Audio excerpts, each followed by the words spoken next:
الحمد لله رب العالمين والعاقبة للمتقين والصلاة والسلام على سيد الأنبياء والمرسلين وعلى آله الطيبين الطاهرين وأولياء أمته وعلماء ملته أجمعين.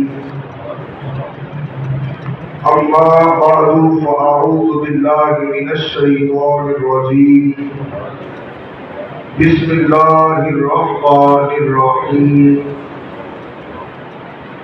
يا أيها النبي قل لأزواجك وبناتك ونساء المؤمنين يدنين عليهن من جلابيبهن ذلك أدنى أن يعرفن فلا يؤذين وكان الله غفورا رحيما. وقال الله تبارك وتعالى في شان حبيبه مخبرا وعابرا إن الله وملائكته يصلون على النبي يا أيها الذين آمنوا صلوا عليه وسلموا تسليما. الصلاة والسلام عليك يا سيدي يا رسول الله وعلى آلك وأصحابك يا سيدي يا حبيب الله. الصلاة والسلام عليك يا سيدي يا نور الله وعلى آلك وأصحابك يا حبيب الله. الصلاة والسلام عليك يا سيدي يا أبا فاطمة الزهراء وعلى آلك وأصحابك یا جد الحسن والحسین. الصلاة والسلام علیک یا سیدی یا امام الانبیاء والمرسلین وعلی آلک واصحابک یا خاتم النبیین والمعصومین من العالمین. بندائے پروردگارم امت احمد نبی دوست دارے چار یارم تام اولاد علی مذہب حنفی دارم ملت حضرت خلیل خاک پائے غوث اعظم زیر سایہ ہر ولی. حمد و ثناء کے بعد نہایت ہی واجب الاحترام عزتوں کے لائق دوستوں بزرگوں عزیز اجداد بچوں اور باپردہ ماحول میں بیٹھ کر سوال کرنے والی سیدہ کائنات کی پردہ نشین کنیزوں، اللہ رب العزت کا بے حد و حساب شکر ہے کہ جس نے آج ایک مرتبہ پھر جمعہ المبارک کی بابرکت گھڑیوں میں حاضری کا شرف عطا فرمایا. دعا ہے کہ اللہ رب العزت آج کے دن کی برکت سے اور مدینے والی سرکار صلی اللہ علیہ وآلہ وسلم کے وسیلہ جلیلہ سے ہم سب کے صغیرہ کبیرہ ظاہر پوشیدہ جو جان قبول کر کیے یا انجانے میں ہوئے تمام گناہوں سے درگزر فرمائے. آئندہ نیک اعمال کرنے بدعمالیوں سے بچنے کی توفیق عطا فرمائے. معزز و محترم حاضرین، آج ہم جس دور سے گزر رہے ہیں یہ دور فتن ہے. ہر آنے والا دن ایک نیا فتنہ لے کر آتا ہے. ہر روز یہ معاشرہ فتنوں کی طرف بڑھتا ہی چلا جا رہا ہے اور اس کا سبب فقط ایک ہے کہ ہم نے ترقی کے نام پر، جدید ایجاد کے نام پر اپنے ماضی کو بھلا دیا ہے. اسلامی تعلیمات سے دور ہوتے جا رہے ہیں اور یہ فتنے اسی دوری کا سبب ہے. یاد رکھیے کہ مسلمان اس وقت تک ترقی نہیں کر سکتا جب تک وہ اپنے ماضی کے ساتھ نہیں جڑے گا، گزشتہ سے پیوستہ نہیں ہوگا. اگر مسلمان ترقی چاہتا ہے،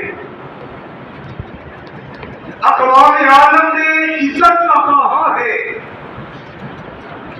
تو اسے چاہیے کہ اسلامی، دینی اور نبوی تعلیمات کا دامن تھام کر آگے بڑھے. جب وہ اس انداز سے آگے بڑھے گا تو اس کا ہر اٹھنے والا قدم اس کے لیے خود بخود ترقی کی راہیں کھول دے گا. اور اگر وہ اپنے ماضی سے کٹ کر اسلامی نبوی تعلیمات سے دور ہو کر اپنے نبی صلی اللہ علیہ وسلم کے طریقے کو چھوڑ کر ترقی حاصل کرنا چاہے گا تو نہ صرف یہ کہ اس کے حصے میں پستی آئے گی، تنزلی آئے گی، بلکہ اقوام عالم میں اس کی کوئی عزت نہیں ہے. آج امت مسلمہ کیوں ذلیل و خوار ہے، کیوں اقوام عالم میں سر اٹھانے کے قابل نہیں ہے؟ اس لیے کہ اس امت نے اپنے خدا کے سامنے سر جھکانا چھوڑ دیا، غیر مصطفیٰ صلی اللہ علیہ وآلہ وسلم پر جھکنا چھوڑ دیا ہے. اس لیے ہر کسی کے سامنے جھکنا پڑ رہا. یہی کہ سجدہ جسے تو کرا سمجھتا ہے، یہی کہ سجدہ جسے تو کرا سمجھتا ہے، ہزار سجدوں سے دیتا ہے آدمی کو نکال. اگر تو ایک خدا وحدہ لا شریک کے سامنے جھکائے، اپنی زمین نیاز کو اپنے مالک کے حضور جھکا دے اور اس کے نبی صلی اللہ علیہ وسلم کے طریقے اور تعلیمات کے سامنے سرنڈر کر دے اور اپنا سب کچھ حضور کے قدموں پہ نچھاور کر دے، تو پھر دیکھ کس طرح اقوام عالم میں سر اٹھا کر جینے کا موقع دیتا. آج نہ مردوں کی نظر میں حیا رہی، نہ عورتوں کی نظر میں. ہر طرف بے حیائی کا دور دورہ ہے. خواتین کا پردہ قصہ بارینہ بنتا جا رہا ہے. وہ ایک دور تھا جب خواتین پردہ کرتی، اپنا جسم ڈھانپ کے رکھتی، اپنی زینت کو فقط اپنے محارم کے لیے ظاہر کرتی، اور محارم میں بھی شوہر کو سب سے زیادہ ترجیح دی جاتی تھی. لیکن آج کی خاتون نام اسلام کا، نام اللہ رسول کا، تعلق کرنے کے ساتھ ظاہر کرتی ہے، مگر اللہ رسول کے بتائے ہوئے احکامات کے مطابق نہیں. اسلام نے کیا کہا پردے کے بارے میں؟ اللہ رسول کا کیا فرمان آیا ہے؟ سورۃ الاحزاب آیت نمبر 59 اللہ رب العزت ارشاد فرماتا ہے یا ایھا النبی، اے غیب کی خبریں دینے والے، قل لازواجک وبناتک ونساء المؤمنین، آپ فرما دیجئے اور کہہ دیجئے اپنی ازواج مطہرات کو، اپنی بیٹیوں کو اور اہل ایمان خواتین کو کیا کہنا ہے، کیا فرمان ہے؟ یدنین علیہن من جلابیبہن، کہ وہ اپنے اوپر اوڑھنیاں اوڑھ لیا کریں،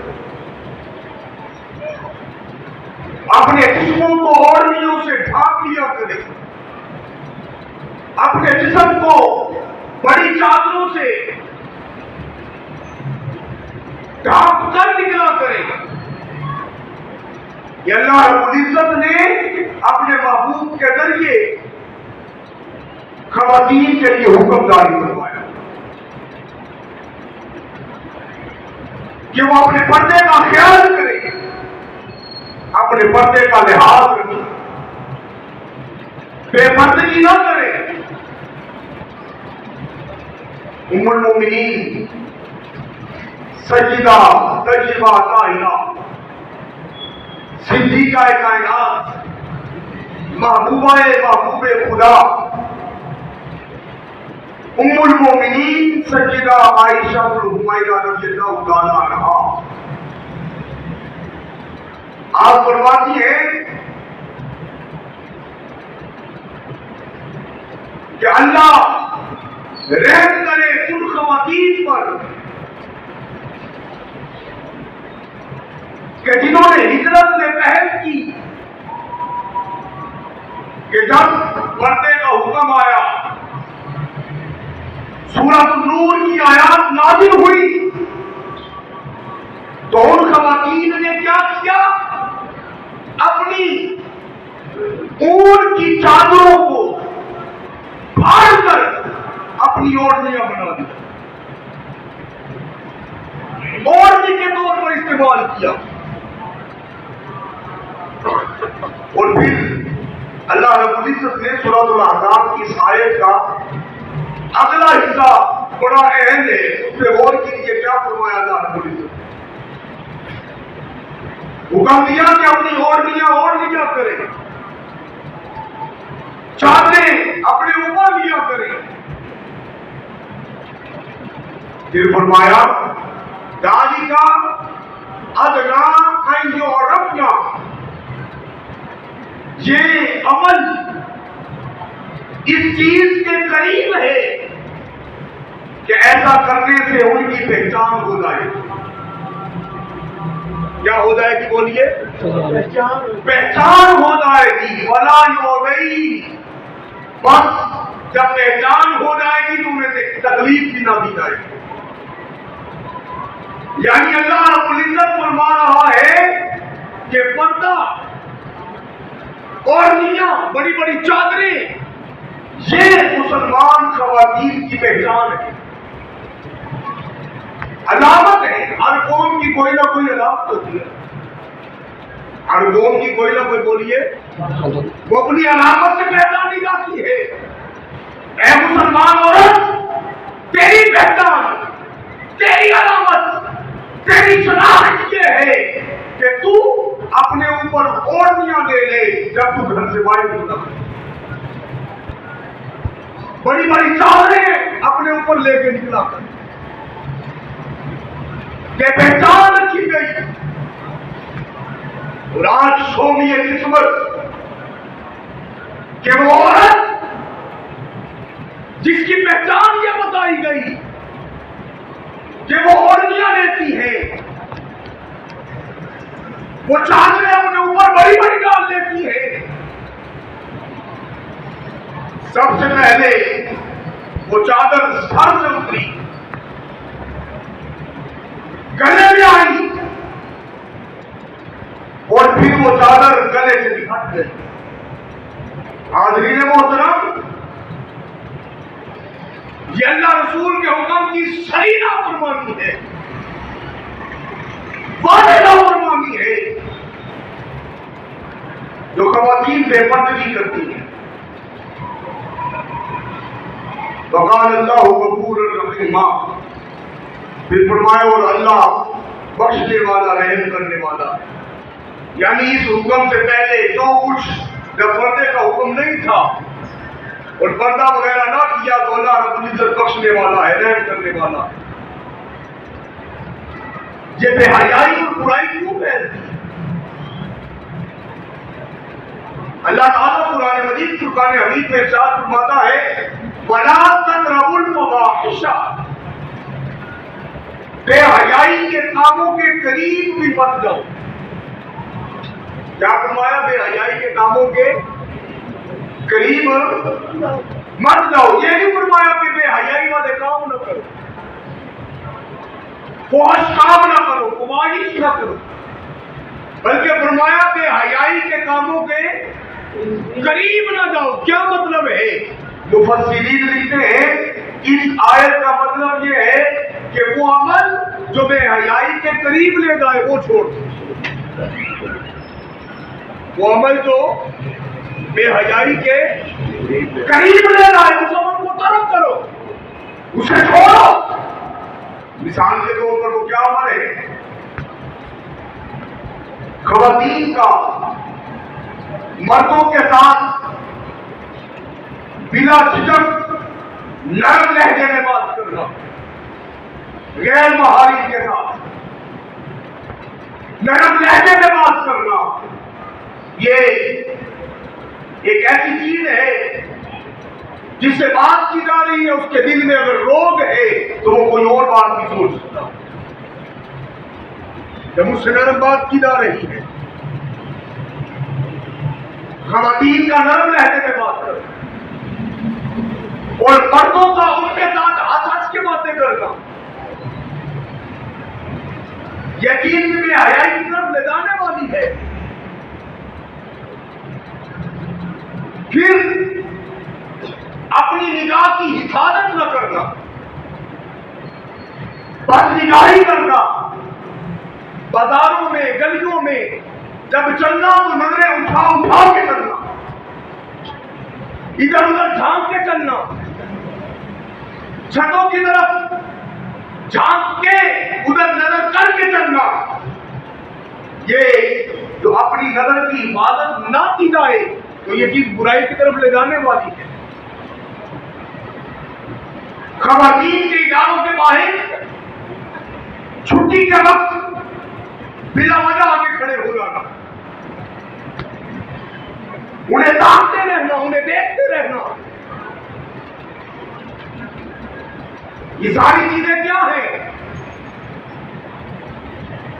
پھر سوشل میڈیا کا غلط استعمال، اپنے نوجوان بچوں کو اور بچیوں کو ان کی نگرانی کے بغیر یہ ساری سہولیات دے دینا، ترقی کے نام پر۔ یہ وقت کی ضرورت ہے، وقت کی ضرورت ہے، ٹیکنالوجی کا دور ہے، اتنا بچے پیچھے رہ جاتے ہیں، ترقی نہیں کر سکتے اور پھر ان کی نگرانی بھی نہ کرنا، اور جس بچے اور بچے کی نگرانی کی جائے اس کا ماں باپ کے سامنے پھٹ پڑنا، بول پڑنا۔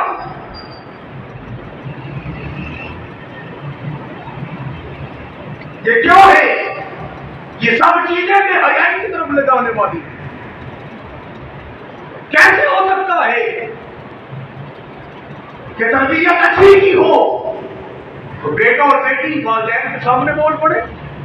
وہ ایک شعر ہے کہ وہ کہ جسے ہم نے زبانی لہجہ عطا کیا، ہائے افسوس اسی کا چلا کر ہم پہ بولتے رہنا۔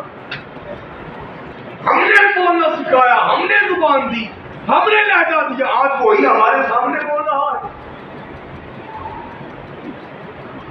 اللہ رب العزت نے یہ تمام احتیاطی تدابیر سورۃ النور میں بیان کی. چنانچہ اللہ رب العزت سورۃ النور کی آیت نمبر 31 میں ارشاد فرماتا ہے وَقُلْ لِلْمُؤْمِنِينَ يَغُضُّوا مِنْ أَبْصَارِهِمْ وَيَحْفَظُوا فُرُوجَهُمْ ذَلِكَ أَزْكَىٰ لَهُمْ إِنَّ اللَّهَ خَبِيرٌ بِمَا يَصْنَعُونَ. اے نبی صلی اللہ علیہ وسلم مومن مردوں سے فرما دیجیے، کہہ دیجیے کہ وہ اپنی نگاہوں کو جھکائے رکھیں، اپنی نظروں کو نیچے رکھیں اور اپنی شرمگاہوں کی حفاظت کریں، اور اپنی شرمگاہوں کی ذالک ازکیٰ لکم، یہ ان کے لیے زیادہ پاکیزگی کی بات ہے. پھر فرمایا ان اللہ خبیر بما یصنعون، بے شک اللہ باخبر ہے اس چیز سے، اس کام سے جو وہ کرتے ہیں. پھر فرمایا وَقُلْ لِلْمُؤْمِنَاتِ یغضضن مِنْ أَبْصَارِهِنَّ وَيَحْفَظْنَ فُرُوجَهُنَّ، اور اہل ایمان خواتین سے فرما دیجیے، کہہ دیجیے کہ وہ اپنی نظروں کو جھکائیں، وہ اپنی نظروں کو جھکا کے رکھیں، وَيَحْفَظْنَ فُرُوجَهُنَّ، اور اپنی شرمگاہوں کی حفاظت کریں، وَلَا يُبْدِينَ زِینَتَهُنَّ إِلَّا مَا ظَهَرَ مِنْهَا، اور اپنی زینت والی جگہوں کو ظاہر نہ کرے. ہاں جو چیزیں خود سے ظاہر ہیں جیسے ہاتھ ہے، چہرے کی ٹکیاں ہے اور ٹخنوں کے نیچے پاؤں ہیں، جو خود سے ظاہر ہے، اور ان کو ڈھانپ کے رکھنا مشقت کا باعث ہے، ان کو نکال دیا. فرمایا اور اپنی زینت کو ظاہر نہ کریں. وَلْيَضْرِبْنَ بِخُمُرِهِنَّ عَلَىٰ جُنُوبِهِنَّ، اور اپنی اوڑھنیاں، اپنی چادریں اپنے سینوں پہ ڈال کے رکھیں. یہ احکامات جاری کیے.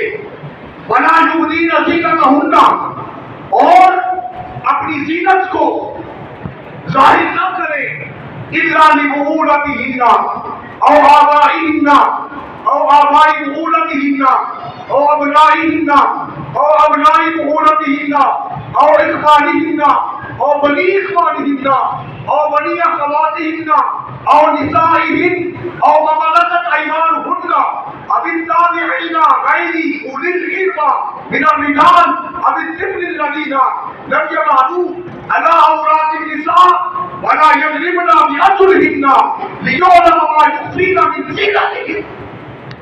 اللہ رب العزت کیا فرماتا ہے؟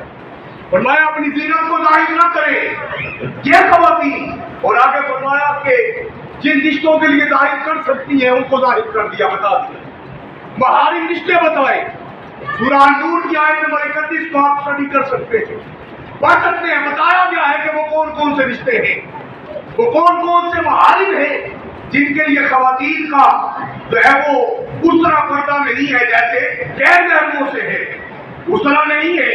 اور آخر میں فرمایا وَلَا يَضْرِبْنَ بِأَرْجُلِهِنَّ، عورت کے لیے یہ بھی ہے کہ وہ اپنا قدم زور سے نہ مارے، چلتے ہوئے اپنا قدم زور سے نہ مارے. لِيُعْلَمَ مَا يُخْفِينَ مِن زِینَتِهِنَّ، تاکہ ان کی جو چھپی ہوئی زینت ہے وہ ظاہر ہو جائے. تو یہ اللہ رب العزت نے احکامات جاری کیے، مردوں کے لیے بھی خواتین کے لیے. خاتون کو منع ہے کہ وہ پاؤں زور سے نہیں مارے گی، اور یہ خواتین کی اخلاقیات میں سے ہے کہ وہ لمبے لمبے قدم نہیں رکھے گی، درمیانے قدم رکھ کے چلے گی، مٹک کے نہیں چلے گی، اپنا لباس چست نہیں پہنے گی. وہ لباس پہنا جائے گا جس سے اس کے جسم کے اعضاء ظاہر نہ ہو. حاضرین محترم، یہ خواتین اور مردوں کے لیے قرآن کے احکامات آ گئے کہ مردوں کو بھی اپنی نگاہوں کو جھکا کے رکھنا چاہیے اور اپنی شرمگاہوں کی حفاظت کرنی چاہیے، اور عورتوں کو بھی. میرے کریم آقا علیہ السلام نے فرمایا اے مسلمانوں، اے مرد و خواتین، تم مجھے دو چیزوں کی ضمانت دے دو، میں تمہیں جنت کی ضمانت دیتا ہوں. وہ کیا ہے؟ فرمایا ایک وہ جو تمہاری دونوں ٹانگوں کے درمیان ہے یعنی شرم کا، اور دوسری وہ جو تمہارے دو جبڑوں کے درمیان ہے یعنی زبان. یعنی زبان کے درست استعمال اور شرمگاہ کی حفاظت کی تم ضمانت دے دو، مجھے محمد عربی سے جنت کی ضمانت لے جاؤ، جنت کی ضمانت لے جاؤ۔ یہ خواتین کا پردہ اسلام میں ان کی پہچان قرار دیا گیا، ان کی علامت قرار دیا گیا۔ یہی وجہ ہے کہ سیدہ کائنات لخت جگر مصطفیٰ سیدہ طیبہ طاہرہ سیدہ فاطمہ الزہرا رضی اللہ تعالیٰ عنہا، میرے ماں باپ میں میری نسلیں اوپر قربان ہو جائیں۔ حاضرین محترم، ساری زندگی آپ اپنے پردے کا خیال رکھتی رہتی، جہاں تک کہ روایات میں آتا ہے کہ اپنے گھر کے اندر بھی کبھی آپ نے جو ہے وہ بے پردگی کے ساتھ نہ رہی، اپنے پردے کا خیال رکھا، اپنے پردے کا۔ اور آقا علیہ السلام کا جب وصال کمال ہوا اور دنیا سے حضور نے ظاہری پردہ فرمایا تو سیدہ ہر وقت غم میں رہتی، غمگین رہتی کہ بابا جان کی جدائی برداشت نہ ہوتی تھی۔ یہاں تک کہ جب حضور علیہ السلام کا مزار اقدس آپ کی قبر مبارک تیار کر دی گئی اور صحابہ کرام نے ایسے مٹی سے لیپ کر دیا تو سیدہ فاطمہ رضی اللہ تعالیٰ عنہا آپ اشکباری کے عالم میں رو کے کہنے لگی، تم نے کیسے برداشت کر لیا کہ میرے بابا جان پر مٹی ڈال؟ غمگین تھی، مگر جب اپنا وصال کا وقت آیا تو وہ غم تو پہلے سے تھا وہ اور بڑھ گیا، اور بڑھ گیا، زیادہ ہو گیا۔ اس وقت آپ کے پاس حضرت ابوبکر صدیق رضی اللہ تعالیٰ عنہ کی زوجہ، ان کی بیوی حضرت سیدہ اسماء بنت امیس رضی اللہ تعالیٰ عنہ موجود۔ انہوں نے جب غم کا عالم دیکھا اور پریشانی کا عالم دیکھا تو عرض کرتی ہے سیدہ یہ پریشانی اور غم کے بڑھ جانے کا سبب کیا ہے؟ تو آپ فرمانے لگی کہ ساری زندگی میں نے اپنے پردے کا خیال رکھا، اپنے پردے کا لحاظ رکھا، اور اب وقت وصال قریب ہے، میں سوچتی ہوں کہ جب مجھے کفنایا جائے گا اور کفن دیا جائے گا اور میں ایسے لٹا دی جاؤں گی تو جو کفن کا کپڑا ہے یہ تو جسم سے چپک جاتا، یہ تو جسم سے چپک جاتا ہے، میرے جسم کے اعضاء ظاہر ہوں گے اور ایسے نظر پڑ جائے گی۔ حضرت اسماء بنت امیس رضی اللہ تعالیٰ عنہا حضرت ابوبکر صدیق کی زوجہ عرض کرنے لگی، سیدہ میں جب حبشہ گئی تھی نا حبشہ، تو میں نے حبشہ کی خواتین وہاں پر دیکھی کہ ان کے ہاں جب کوئی خاتون دنیا سے چلی جاتی، حبشہ کے لوگ عیسائی مذہب پر تھے، بولیے کس مذہب پر تھے؟ عیسائی مذہب پر تھے۔ کہتی ہے کہ جب میں وہاں پہ گئی اور میں نے ان کو دیکھا تو وہاں کی جب خواتین فوت ہو جاتی تو ان کی چارپائی کے ارد گرد لکڑی کی شاخیں، درخت کی شاخیں لگا کر اور ان کے اوپر ایسے کپڑا ڈال کے چارپائی کے اوپر ایک ڈولی کی صورت بنا دی جاتی اور کسی غیر محرم کی نظر جسم پر پڑنا تو دور کی بات ہے، کفن میں بھی نہ پڑتی، کیا انداز ہوتا کہ اس پر نظر نہ پڑتی۔ میں نے یہ خود دیکھا ہے۔ آپ کو پتا ہے سیدہ اسماء بنت امیس فرماتی ہے کہ حضور کے وصال کے بعد سیدہ کائنات ہمیشہ غمگین رہتی، غم میں رہتی، مگر جب یہ بات میں نے انہیں بتائی اور لکڑیاں لا کر پریکٹیکلی کر کے دکھایا کہ ایسے کرتے ہیں تو آپ فرماتی ہے کہ سیدہ کائنات پھر خوش ہو گئی۔ حضور کے وصال کے بعد بس یہ ایک موقع تھا جب سیدہ کائنات کو مسکراتے دیکھا گیا، مسکراتے دیکھا گیا۔ کب مسکرائی؟ جب انہیں اپنے بعد وصال پردے کا پورا یقین ہو گیا کہ میرے جانے کے بعد بھی میرے پردے کا خیال کیا جائے، خیال کیا جائے۔ اور یہ مہینہ بڑی 11ویں شریف کا مہینہ ہے۔ حضور غوث اعظم رحمت اللہ علیہ کی 11ویں سیلیبریٹ کی جاتی ہے، منائی جاتی ہے، ان کا عرس منایا جاتا ہے۔ آپ کو پتا ہے کہ حضور غوث اعظم رضی اللہ تعالیٰ عنہ آپ کا کردار کتنا اعلیٰ تھا اور آپ کے والدین کا کردار کتنا اعلیٰ تھا۔ آپ نے وہ واقعہ نہیں پڑھا اور نہیں سنا کہ جب آپ کے ابا جان حضرت ابو صالح موسیٰ جنگی دوست رحمت اللہ علیہ نے ایک سیب کھا لیا، وہ نہر میں آتا ہوا، جب خیال آیا کہ سیب تو کھا لیا، مالک سے تو پوچھا ہی نہیں، تو قیامت کے دن گرفت نہ ہو جائے، پکڑ نہ ہو جائے، نہر کے کنارے کنارے چلنے لگے، یہاں تک کہ دیکھا کہ ایک سیب کے باغ کی ٹہنیاں نہر میں لٹک رہی ہے، ذہن میں خیال آیا کہ اسی باغ کا سیب ہوگا، باغ کے اندر گئے، وہاں پر باغ کا مالک موجود تھا، اور اس مالک کا نام عبداللہ زومعی ہے۔ عرض کرتے ہیں کہ آپ کے باغ کا میں نے سیب کھا لیا ہے، پوچھا نہیں، یا تو معافی دے دیں کہ آخرت کے عذاب سے بچ جاؤں، آخرت کے حساب سے بچ جاؤں، اور اگر ایسا نہیں ہے تو جو چاہے مجھ سے خدمت لے لیں۔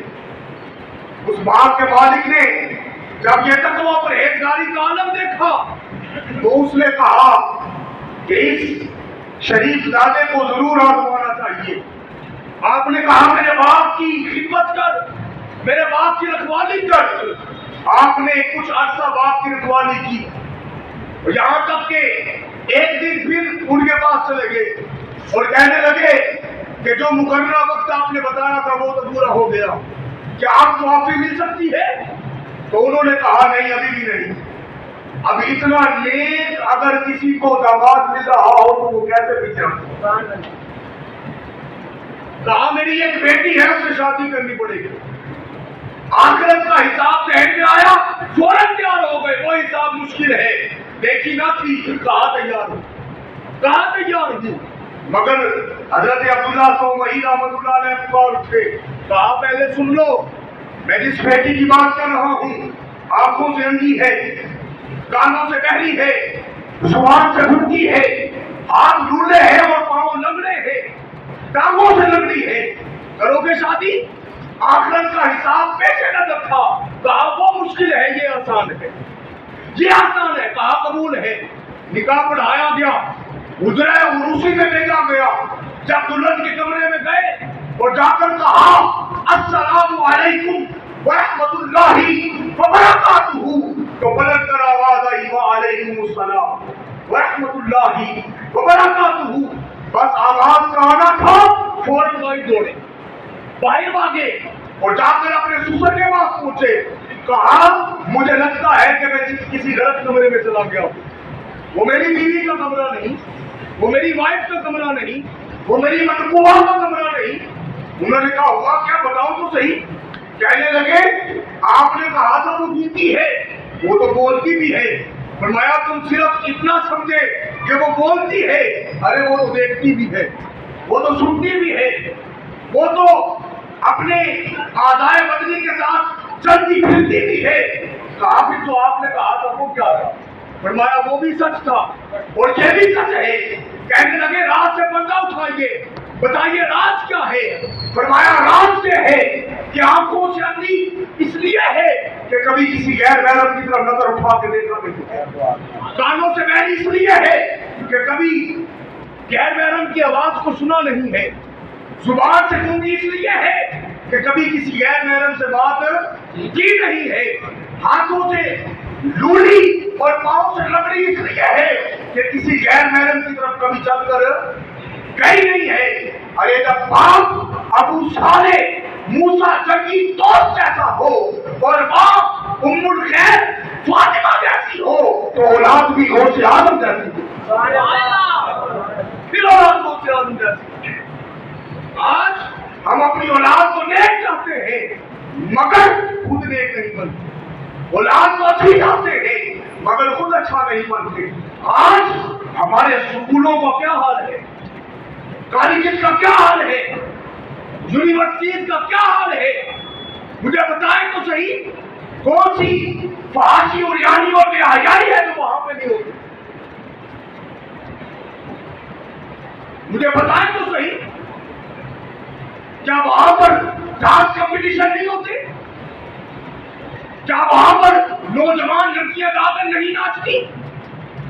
نوجوان لڑکوں کے ساتھ اختلاط مرتضی نہیں ہوتا؟ قرآن کہتا ہے لا تقربوا الفواحش یعنی وہ کام جو بے حیائی کی طرف لے گا ہے اس سے بچو۔ اے مسلمان تو نے کیا کیا؟ تو نے اپنی بیٹی کو بے پردہ کر کے اسکول بھیج دیا، کالج بھیج دیا، یونیورسٹی بھیج دیا، اس کے سر سے دوپٹہ اتار دیا، اس کے گلے میں آیا، اس نے گلے سے بھی پردہ ہٹا دیا۔ مجھے بتائیے تو صحیح، جب گوشت کو بغیر پردے کے تم رکھو گے تو مکھیاں تو آئیں گی، گندگی تو پھیلائیں گی۔ اس قوم کا بھی کچھ فرض بنتا ہے کہ اپنی اولاد کی تربیت اچھی کرو، اپنی اولاد کی اچھی تربیت کرو۔ علامہ اقبال نے اس امت کی خواتین کو ایڈریس کیا تھا اور کہا تھا بطول باش وبن عاشق وزیر سر تا شبیر بغیری۔ اقبال نے کہا رحمت اللہ علیہ، فرمانے لگے اے مسلمان عورت، اگر تو چاہتی ہے کہ تیری گود میں آنے والا بیٹا امام حسین کا غلام بنے تو سیدہ پاک کی سچی کنیز بن جائے۔ اور سیدہ پاک کی سچی کنیز کیسے بنے گی؟ فرمایا بطول باش، سیدہ کی کنیز بن جا، ان کی غلام بن جا۔ کیسے؟ وَقْبِنَ عَاشَوْ وَذِي اثر، اپنے آپ کو زمانے کی نظروں سے چھپا لے، اپنے آپ کو زمانے کی نظروں سے چھپا لے، اپنے آپ کو۔ میں یہ نہیں کہہ رہا کہ بیٹیوں کو تعلیم نہ دلوائے، میں یہ نہیں کہہ رہا کہ بیٹیوں کو ڈاکٹر نہ بنائے، بیٹیوں کو انجینئر نہ بنائے۔ ہر شعبہ ہے زندگی میں خواتین کا بھی کردار ہے اور بہترین ہے۔ صحابیات بھی میدان جنگ میں جایا کرتی تھی، لڑا کرتی تھی۔ حضرت ہمارا کام نہیں پڑا کہ غزوہ احد میں ایک کافر کے پیٹ میں سے آپ نے چھڑا کھوپ کے اس کا پیٹ چاک کیا، اسے باعث جہنم کیا۔ خواتین کی ضرورت ہے۔ حضرت عمر رضی اللہ تعالیٰ عنہ وراثت کے احکام بیان کر رہے تھے، ایک عورت اس کے کھڑی ہو گئی، صحابیہ کہنے لگی عمر آپ یہ کہتے ہیں قرآن یہ کہتا۔ تو آپ نے کہا کہ عورت نے سچ کہا، عمر سے کہا، مرد سے کہا ہو گئے، مرد سے۔ میں یہ نہیں کہہ رہا کہ خواتین کو تعلیم سے دور رکھے، مگر یاد رکھے وہ تعلیم جو تربیت کے بغیر ہو وہ تمہارے لیے بھی ہلاکت ہے، اس قوم کے لیے بھی ہلاکت ہے۔ حاضرین محترم، میں یہ چاہتا ہوں کہ یہ آواز کہاں کہاں تک پہنچے، وہ سب لوگ اس چیز کا عہد کریں کہ ہم اپنی بہنوں کو، اپنی بیٹیوں کو کبھی بھی بے پردہ نہیں ہونے دیں۔ بے پردہ نہیں ہونے دیں۔ حضرت عبداللہ ابن عباس رضی اللہ تعالیٰ عنہ جب پردے کا حکم آیا تھا، وہ دیکھیں وہ کتنی سختی کرتے تھے پردے کے حوالے سے۔ حضرت عبداللہ ابن عباس سے جب پوچھا گیا نا یہ پردے کا حکم آ گیا، سورہ نور کی آیات نازل ہو گئی، بتائیے اب کیا کرنا ہے، اس کا حکم کہاں تک ہے؟ آپ نے فرمایا حکم یہ ہے کہ سارے جسم کو ڈھانپ لیں، سارے جسم کو ڈھانپ لیں، صرف ایک آنکھ ایسی رکھے کہ جس سے وہ اپنے راستے کا تعین کر سکے، یعنی اس کی دوسری آنکھ بھی چھپی ہو۔ یہ ہے ان کے ہاں پردے کا عالم، اور ہمارے ہاں تو پردہ ہی کیا، اور پردے کے نام پر جو پردہ کیا جاتا ہے، جو عبائے پہنے جاتے ہیں آج کل، جو برقعے استعمال کیے جاتے ہیں، ان سے بہتر ہے کہ نہ استعمال کریں۔ سٹیچ برقعے اسپیشل آپ مارکیٹ میں جائیں، اور جو مارکیٹ میں کام کرتے ہیں ان کو بھی بتا رہا ہوں، اگر وہ ایسے برقعے لا کے رکھتے ہیں جو بے حیائی کا سبب ہے تو وہ بھی گناہ گار ہے۔ وہ کہتے تھے نہیں جی ڈیمانڈ ہی ہے، یہ ڈیمانڈ کس نے پیدا کی ہے؟ یہ مارکیٹ نے پیدا کی۔ اگر مارکیٹ میں ایسی پروڈکٹ ہی نہیں آئے گی تو مجھے بتائیں وہ کہاں سے خریدے، خرید سکتی ہے؟ آپ مارکیٹ کا ماحول ذرا اسلامی بنا کر دیکھیں، ہر کسی کا اپنا اپنا فرض ہے نا، وہ اپنا اپنا فرض ادا کرے۔ اہم ممکن ہے یہاں پر بیٹھے بڑے سے لوگ بہت سے لوگ کہہ رہے ہوں گے شادی نے لگنا تھا نا کاروبار ٹھپ کر دیتا ہے۔ اللہ کی عزت کی قسم، اگر تم اسلام کے مطابق کاروبار کرو گے اللہ تمہارے کاروبار میں برکت دے دے گا، خیر عطا کر دے گا۔ اور مرد بھی اپنی نگاہوں کی حفاظت کرے۔ علامہ محمد اقبال رحمۃ اللہ علیہ وہ انگریزوں میں جا کے پڑھے، انگریزوں میں وقت گزارا، ان کے کلچر کو دیکھا، ان کی تہذیب کے قریب ہوئے، لیکن اقبال کہتے ہیں کھیرا نہ کر سکا مجھے جلوہ دانش فرنگ، سرما ہے میری آنکھ کا خاک طیبہ و نجف.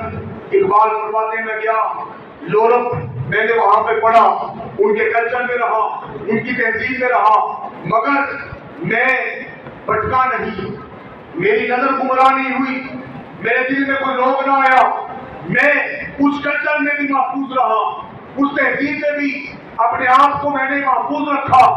علامہ سے پوچھا گیا علامہ بتائیے تو صحیح آپ کے پاس ٹول کیا تھا، ذریعہ کیا تھا، آخر کیسے آپ نے اس کلچر میں رہتے ہوئے اپنی پاک دامنی کی حفاظت کی؟ تو اقبال کہتے ہیں سرما ہے میری آنکھ کا خاک طیبہ و نجف، چونکہ میں نے مدینہ اور نجف اشرف مولا علی کا روزہ ہے اس کی خاک کو اپنی آنکھ کا سرما بنا لیا. تو اگر آج کا مسلمان ترقی چاہتا ہے، عروج چاہتا ہے، اگر چاہتا ہے کہ اقوام عالم میں اس کی عزت ہو، تو اسے چاہیے کہ اپنے نبی کے طریقے کو بنائے، اپنے نبی کے طریقے پر چلے، اپنے نبی کے طریقے کو عام کرے کہ محمد سے وفا تو نے تو ہم تیرے ہیں، یہ جہاں چیز ہے جانو ہو قلم تیرے ہیں وما توفیقی الا باللہ العلی العظیم.